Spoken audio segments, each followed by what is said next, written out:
என்னடா காவேரி அண்ட் விஜய் ரெண்டு பேரோட வாழ்க்கை அப்படியே கொஞ்சம் நல்லா போகிற மாதிரி இருக்குது, ஒரு மாதிரி சந்தோஷமான விஷயங்களாக நிறைஞ்சிருக்கு. எந்த ஒரு பிரச்சனை இருந்தாலும் அது இத்தனைக்கும் வந்து ராகினி இந்த வீட்டுக்குள்ளே வர வேணாம் நம்மளும் நினச்சாலும் கூட ராகினி வந்ததுக்கப்புறமும் கூட வந்து ஒரு பெரிய இஷ்யூவாக சம்பவமாக அவங்களால எதையும் பண்ண முடியல. ஏன்னா வந்து குடும்பமே இப்போ காவேரி பின்னாடி நின்று ராகினியை தட்டி வச்சிட்டாங்க, அவங்கள ஒரு டம்மி பீஸ் ஆக்கிட்டாங்க அப்படிங்கிறதான் உண்மை. ஆரம்பத்துலேருந்தே அவங்க பல நேரங்களில் வந்து பிளான் மட்டும் தான் போடுவாங்க, ஆனால் பல நேரங்களில் டம்மியாக தான் அது முடியும்னு வச்சுக்கோங்க.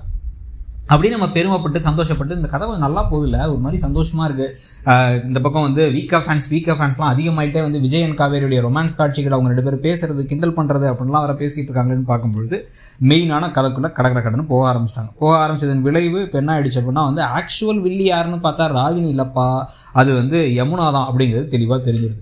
யமுனா ஒரு சுயநலத்தின் உச்சகட்டமாக தன்னுடைய காதல், அதாவது நம்ம அக்கா லவ் பண்ண பையனை காதலிக்கிறமேன்னு கொஞ்சம் கூட கூச்ச வைக்கமே இல்லை, அதை வந்து கரெக்டாக வந்து கேட்கவும் செஞ்சாங்க கங்கா அன்னைக்கு.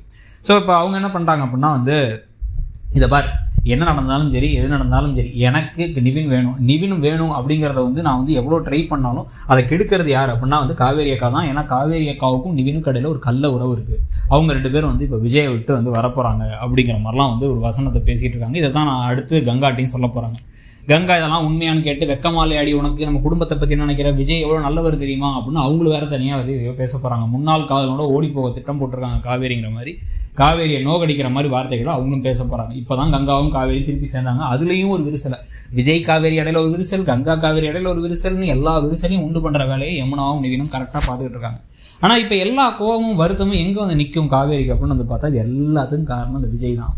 ஒரு கான்ட்ராக்ட் விஷயத்தை யாருக்கிட்டையும் சொல்லாதீங்கன்னா இவர் போய் சம்மந்தமே இல்லாமல் நிவின் கிட்ட சொன்னதுனால நிவின் அது வரைக்கும் வந்து எங்கிருந்தாலும் வாழ்க மோடில் இருந்தவர் நமக்கு திருப்பி கிடச்சிருவா காவேரிங்கிற மோடுக்கு மாறி அதனால வந்து திருப்பி யமுனாவுக்கு நல்லது செய்கிறேன் பேர் வழி, குடும்பத்துக்கு நல்லது செய்கிறேன் பேர் வழின்னு குட்டி போட்ட பூனையாட்டம் பின்னாடியே சுற்றி வந்து அந்த விஷயத்தை யமுனாட்ட வேற சொல்லி என் மனசில் இருக்கிறது காவேரி தான், நானும் காவேரியும் திரும்பி சேர்ந்துருவோங்கிற மாதிரி அவர் வேற பேசி அந்த விஷயத்தை கொண்டு போய் இப்போ யமுனா வீட்டில் சொல்லி இப்போ பெரிய பூகம்பமே வெடிச்சிருச்சு, எல்லாத்துக்கும் காரணம் நீங்கள் தான் அப்படின்னு விஜய் கிட்ட போய் இது ஒரு அக்ரிமெண்ட், ரெண்டு பேரும் சேர்ந்து கையெழுத்து போட்டோம், ஒரு வருஷத்துக்கு ஒன்றா இருக்கணும், நீ யார்ட்டையும் சொல்லாத நானே யார்ட்டையும் சொல்லக்கூடாதுன்னு, நான் யார்ட்டையும் சொல்லலை, நீங்கள் ஆனால் கொஞ்சம் கூட ஒரு அறிவே இல்லாமல் எனக்கு நல்லது செய்கிறேன் பேர் வழின்னு சொல்லி இந்த மொத்தத்தையும் கெடுத்து விட்டீங்க, என் குடும்பத்தோட நிம்மதி போயிடுச்சு, இப்போ நான் வெளில வந்தால் கூட இதை நிவினுக்காக தான் வந்திருக்கேன்னு நினைப்பாங்க, எல்லாத்துக்கும் காரணம் நீங்கள் தான், அதனால எனக்கு விவாகரத்து வேணும், இப்படி ஒரு மனுஷனோட எனக்கு வாழவே பிடிக்கல, நான் எங்கேயா கிளம்பி போயிடறேன், எனக்கு யாருமே வேணாம் அப்படின்னு காவேரி சொல்கிற அளவுக்கு வார்த்தைகளையும் ஒருவேளை டக்குன்னு கோபத்தை கையை நீட்டி அவ்வளோ கோபம் வருது, ஆத்திரம் வருது, எல்லாத்துக்கும் காரணம் நீங்கள் தான் அப்படின்னு சொல்கிறதெல்லாம் நடக்க போகுது.